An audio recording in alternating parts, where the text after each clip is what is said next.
The ways these men died tell no heroic story. They ruled through fear, a perverse ideology, and systematic murder. Together, they bear responsibility for the deaths of at least 17 million people, 6 million Jews, 11 million others deemed unworthy of life. But today it is not about their diabolical power or their crimes in detail. Today, it is about one question: how did 20 of the most notorious perpetrators meet their end? Men who, through ideology, obedience, and violence, destroyed millions of human lives. Adolf Hitler died April 30th, 1945. Berlin is a city of ruins. Soviet artillery pounds the streets above. Adolf Hitler knows the war is lost. In his bunker beneath the Reich Chancellery, he takes cyanide and shoots himself simultaneously. His body is carried up the emergency exit, laid in a shell crater, doused with gasoline and burned.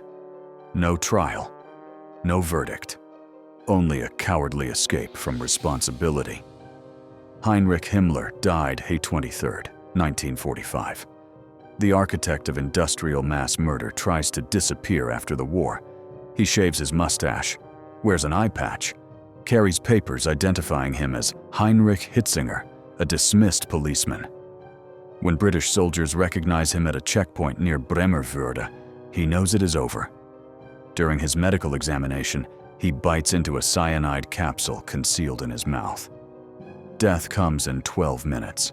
The Reichsführer SS, responsible for the deaths of millions, dies before a single question can be answered. Joseph Goebbels died May 1st, 1945. In the Führer bunker, Joseph Goebbels does not believe in total defeat until the very end. Propaganda has become his reality. On May 1st, he and his wife Magda poison their 6 children with cyanide. Helga, 12, Hilda, 11, Helmut, 9, Holda, 7, Hedda, 5, Haida, 4, all murdered by their parents. After that, they walk up into the garden and kill themselves. Their bodies are partially burned, but remain identifiable. Fanaticism that does not even spare his own children. Hermann Göring died October 15th, 1946. Once one of the most powerful men in the regime, commander of the Luftwaffe, Reich Marshal, second only to Hitler. At Nuremberg, he stands trial before the world. For 218 days, the evidence mounts. He is sentenced to death by hanging. But Göring refuses to die like a common criminal. 2 hours before his execution, he swallows a cyanide capsule smuggled into his cell. With his calculated death, he evades the public execution. Reinhard Heydrich died June 4th, 1942. The so-called Butcher of Prague, main architect of the final solution. Acting Reich, protector of Bohemia and Moravia. On May 27, 1942, Czech resistance fighters ambush his open-top Mercedes in Prague. A modified anti-tank grenade explodes. At first, he survives the surgery, but the wound becomes infected. Septicemia spreads. 8 days later, he dies screaming in agony. Not a quick death, not a painless one. The only high-ranking Nazi killed by resistance during the war. Martin Bormann died May 2nd, 1945. Hitler's private secretary. The man who controlled access to the Führer. He is with Hitler in the bunker until the end. After Hitler's suicide, Bormann attempts to break out of Berlin through Soviet lines. He disappears in the chaos of May 2nd, 1945. For decades, his fate remains unknown. In 1972, construction workers in Berlin discover skeletal remains. DNA testing in 1998 confirms Martin Bormann. He had bitten into a cyanide capsule during the attempted escape, dead within hours of Hitler. Odilo Globoknik died May 31st, 1945, SS and police leader in the Lublin district. Nickname? Globus. He is the operational commander of Operation Reinhard, the systematic extermination of Polish Jews. Belzec, Sobibor, Treblinka, the machinery of industrial murder that kills 1.7 million people. On May 31, 1945, British troops capture him near the Austrian border. After his very first interrogation, just hours into custody, he bites into a cyanide capsule. Death is nearly instant. Adolf Eichmann died May 31, 1962. He is the logistician of genocide, lieutenant colonel in the SS. He organizes the deportations from across Europe. He makes sure the trains run on time, to Auschwitz, to Treblinka, to death. "I will leap into my grave laughing," he once said, "because the feeling that I have 5 million human beings on my conscience is for me a source of extraordinary satisfaction." After the war, he flees to Argentina under the name Ricardo Clement. For 15 years, he lives undisturbed in Buenos Aires until May 11, 1960. Mossad agents grab him on a dark street, drug him, and smuggle him aboard an El Al flight to Israel. At his trial in Jerusalem, he claims he was only following orders. The court rejects this defense. On May 31, 1962, he is hanged at Ramla prison, the only Nazi execution ever carried out by Israel.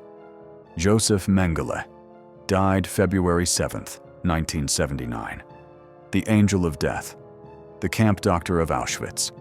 He conducts experiments on prisoners, especially twins and children. He decides who lives and who dies with a flick of his hand at the selection ramp. After the war, he escapes to South America, Brazil, Paraguay, Argentina. He moves between countries using false names. He is the most wanted Nazi war criminal in the world. The hunt lasts decades. On February 7, 1979, while swimming off the Brazilian coast near São Paulo, he suffers a stroke. He drowns in shallow water. Rudolf Hess died August 17, 1987, Hitler's deputy Führer until 1941. Then, a bizarre solo mission. On May 10, 1941, he flies alone to Scotland, hoping to negotiate peace with Britain. He is arrested immediately. At Nuremberg, he is sentenced to life imprisonment. He becomes prisoner number 7 in Spandau prison in Berlin. On August 17, 1987, at age 93, he is found dead. A lamp cord around his neck tied to a window latch. Officially, suicide. But doubts persist. Albert Speer died September 1, 1981. Hitler's architect, Minister of Armaments and War Production, the technocrat who kept the war machine running. He claims ignorance of the Holocaust, but he employed slave labor. He knew. At Nuremberg, he admits general responsibility, but not specific crimes. This calculated performance saves his life. The court sentences him to 20 years. He serves his full term, is released in 1966. He writes memoirs, gives interviews, shapes his own myth as the good Nazi. On September 1, 1981, while giving an interview in London, he dies of a stroke. Not innocent, but clever enough to die in a hotel instead of a courtroom. Joachim von Ribbentrop, executed October 16, 1946, Reich Minister of Foreign Affairs from 1938 to 1945. Hitler's diplomat, the Molotov-Ribbentrop Pact, the Tripartite Pact, diplomatic cover for naked aggression. At Nuremberg, he is found guilty on all 4 counts. He is the first to be hanged that night at 1:11 a.m. Ernst Kaltenbrunner, executed October 16, 1946, head of the Reich Security Main Office after Heinrich's death. Direct authority over the Gestapo, the SD, the Einsatzgruppen. At Nuremberg, he denies everything, but the documents are clear. His signature appears on execution orders, found guilty on war crimes and crimes against humanity. He is hanged at 1:12 a.m. Hans Frank, executed October 16, 1946, Governor General of occupied Poland from 1939 to 1945. He rules through terror, starvation, deportation, execution. Under his rule, millions die. He keeps a diary, 42 volumes documenting his crimes. At Nuremberg, he speaks of remorse. He converts to Catholicism. But remorse does not erase murder. Found guilty on war crimes and crimes against humanity. He is hanged at 1:20 a.m. Alfred Jodl, executed. October 16, 1946. Chief of the Operations Staff of the Armed Forces High Command. He plans military operations that systematically include war crimes. He calls himself a soldier, a professional. The court calls him a war criminal. Found guilty on all 4 counts: conspiracy, crimes against peace, war crimes, and crimes against humanity. Hanged at 1:34 a.m. Wilhelm Keitel, executed. October 16, 1946. Field Marshal, Chief of the Armed Forces High Command. Hitler's military yes-man. He signs the Commissar Order, the Night and Fog Decree, the Commando Order. Documents that legalize war crimes carry his signature. At Nuremberg, he speaks of duty, of following orders. But the court rejects this. Superior orders is not a defense when the orders are criminal. Found guilty on all 4 counts. Executed at 1:44 a.m. Julius Streicher, executed. October 16, 1946. He is not a soldier. He never holds high office, but his hatred prepares the ground for genocide. For 22 years, he publishes Der Stürmer, the most vicious anti-Semitic newspaper in Germany, week after week, year after year. Found guilty of crimes against humanity. Hanged at 2:12 a.m. The rope is too short. It takes 24 minutes for him to die. The first time in history, a propagandist is executed for incitement to genocide. Alfred Rosenberg, executed. October 16, 1946. The chief ideologist of the Nazi Party. Reich Minister for the occupied Eastern Territories. He oversees the hunger plan, deliberate starvation designed to kill 30 million Slavs. Found guilty on all 4 counts: conspiracy, crimes against peace, war crimes, and crimes against humanity. Hanged at 2:30 a.m. Seyss-Inquart, executed. October 16, 1946. An Austrian lawyer who becomes Reich Commissioner of the occupied Netherlands. The prosecution describes him as an efficient and ruthless bureaucrat. Under his administration, 100,000 Dutch Jews are deported to death camps. At Nuremberg, he is found guilty on 3 counts: crimes against peace, war crimes, and crimes against humanity. Executed at 2:45 a.m.